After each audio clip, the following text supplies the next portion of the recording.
Hi, welcome to Beck's Healthy Cooking Show. This is my dear friend Miller, who lives around the corner and had a baby 10 weeks ago, mother of two, busy lady, and she's come to help me make a blueberry mousse cake. This was a bit of an experiment of mine, but after eating lots of blueberry mousse cake, the family finally feel that this one's ready to go on the show, so we'll see how we go. It's really easy and it's a nice light alternative to some of the heavier desserts that we have at this time of year. It isn't dairy free, but it is naturally sweetened, gluten-free, all of the other things as well.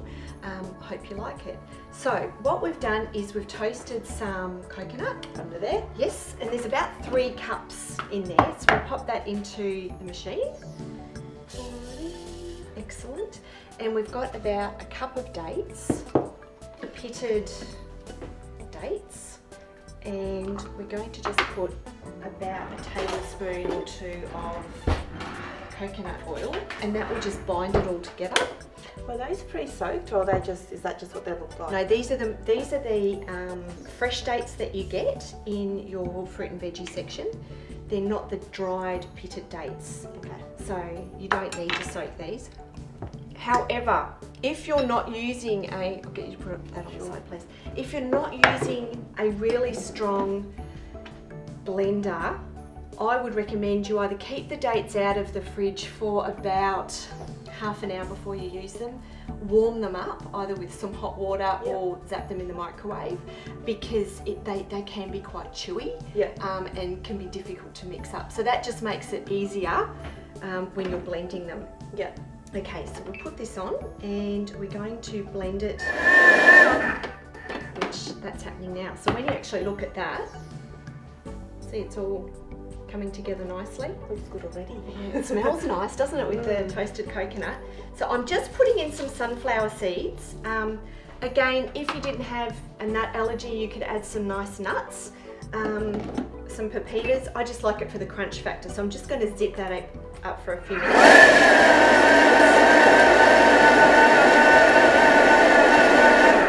Done. Excellent. Now, if you'd like to bring that tin over, and you can push that to the bottom of the tin. No worries.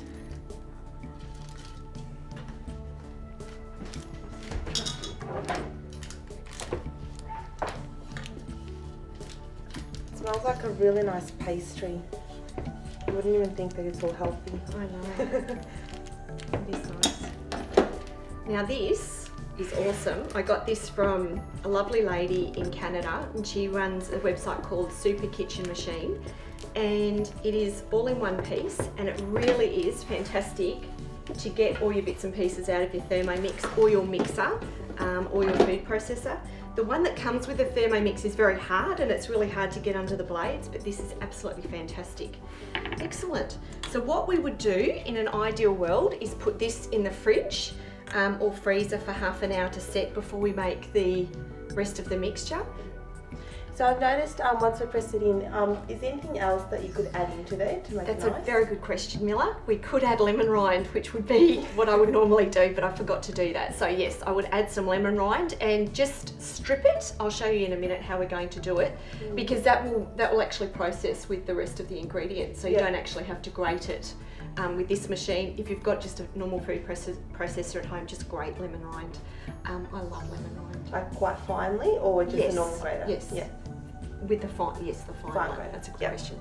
Okay, so now we're going to add blueberries. So I've got about 2.5 to 3 cups of frozen blueberries, and if you can, Miller, probably put the rind of about half a lemon in here. That would be awesome. All right, so take that off of this. Yes. Perfect. See if I can work it. Excellent. You said half, didn't you? Yes. And then if you'd like to cut that, and then we'll put the juice in as well. No worries.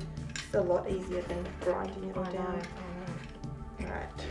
We've got about 2 tablespoons of maple syrup here. Now you want me to cut it with a knife? Yes, cut it with spoon. Yes. That'll make the show.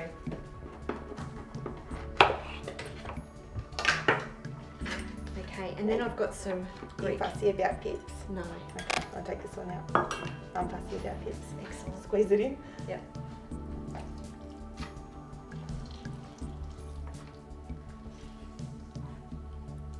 beautiful. Good.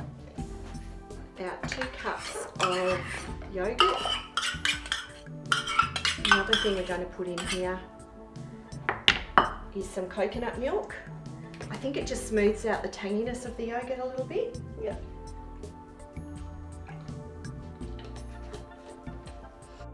Now gelatin leaves I found with gelatin, there's 7 in here. They've been soaking for about 5 minutes. If you can squeeze those out and put them in the non-stick fry pan, okay, that would be great while I zip this up.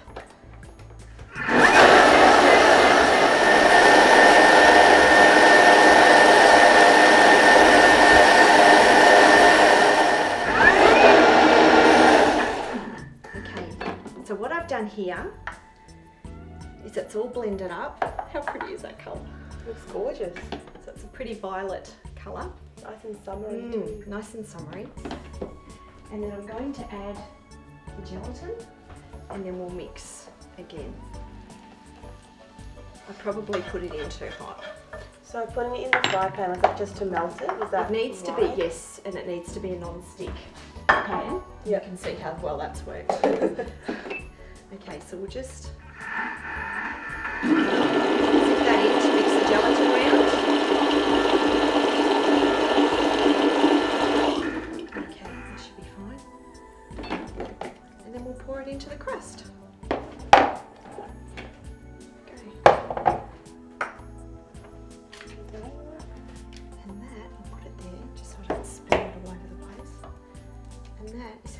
That is to make. So you need to process it with whatever machine that you've got until it's smooth and you don't have the grainy bits of blueberry.